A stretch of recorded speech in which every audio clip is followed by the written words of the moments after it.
So not long ago, the White House rolled out the red carpet for Silicon Valley, and they announced this huge plan to bring AI into basically every classroom in America. They sold it as this giant leap into the future, but it immediately kicked off a massive debate. So was this a brilliant step forward or a really dangerous partnership? Let's break down the two very, very different sides of the story. And the whole tone for the day was set by then First Lady Melania Trump with this really dramatic statement. Look, this was not just some boring policy meeting. They were framing it as the dawn of a completely new era. The message was crystal clear. The future has arrived and it's time to get with the program. That one sentence, right there, set the stage for the incredibly high-stakes conversation that came next. So what was this really all about? Well, the event was the official kickoff for something called the Presidential AI Challenge. And at the heart of it was this brand new task force with a massive goal: to figure out how to weave artificial intelligence into every single stage of a kid's education, all the way from kindergarten through 12th grade. And to really get how big of a deal this was, you just have to look at who is sitting around the table. On one side, you've got the highest levels of government: the First Lady, the Secretary of Education, the White House AI czar, and sitting right across from them, the CEOs of Google and IBM and the president of Code.org. This was a seriously powerful alliance between Washington, D.C. and Silicon Valley, all laser-focused on one single objective. Okay, so let's start with the official story, the super optimistic vision that the administration and their tech partners were pushing. They framed the whole thing as a world of wonder, positioning AI not as some threat we need to manage, but as this incredible new opportunity for America's students. This quote, it just perfectly captures that hopeful vibe.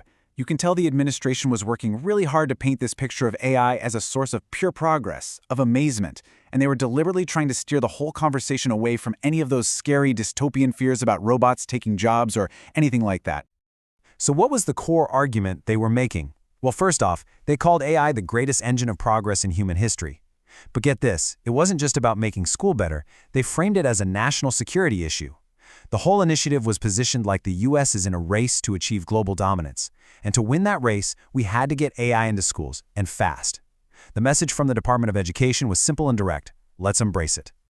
And this wasn't just a bunch of talk. The corporate partners showed up with some absolutely massive commitments. Right there in the meeting, IBM CEO pledged to train 2 million workers in the U.S. on critical AI skills. I mean, just think about that kind of scale. And the pledges just kept coming. When it came to the students, the numbers got even crazier. Code.org, which is a huge deal in computer science education, committed to getting an incredible 25 million learners engaged with AI. 25 million! That's a number so huge it could completely reshape the entire education system. Google's CEO, Sundar Pichai, he pretty much summed up the mood perfectly, thanking the First Lady for inspiring young people. So the message from Silicon Valley and Washington seemed totally unified. This was a good thing, an inspiring thing, and an absolutely necessary step forward. But that was only one side of the story. Because while all that optimism was happening inside the White House, a completely different narrative was exploding outside. You had watchdog groups and tech critics looking at this event not as progress, but as a deeply cynical political game. And their name for it was pretty blunt: Rose Garden corruption. And this quote right here from the Tech Oversight Project, it just lays out the core accusation perfectly. The critics were basically arguing that with public anger growing and lawsuits piling up, these tech CEOs weren't there to help kids. They were there using this partnership to get into the administration's good graces and dodge accountability. And their concerns were really specific and really serious. They pointed out that far from creating a world of wonder, AI and social media have been linked to a crisis in teen mental health, and even to things like self-harm. They also noted that the FTC was already investigating these exact same companies for their impact on kids.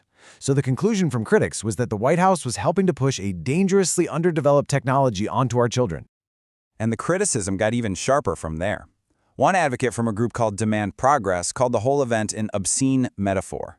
In her view, honoring these executives wasn't about helping children, it was a symbol of just how much power the tech industry has in Washington, basically allowing it to write its own rules. So all of this really brings us to the heart of the matter, right? A topic that's way bigger than just this one event. It's about the complicated and, let's be honest, often controversial relationship between tech power and political power. This meeting put that alliance right under a microscope for the whole world to see.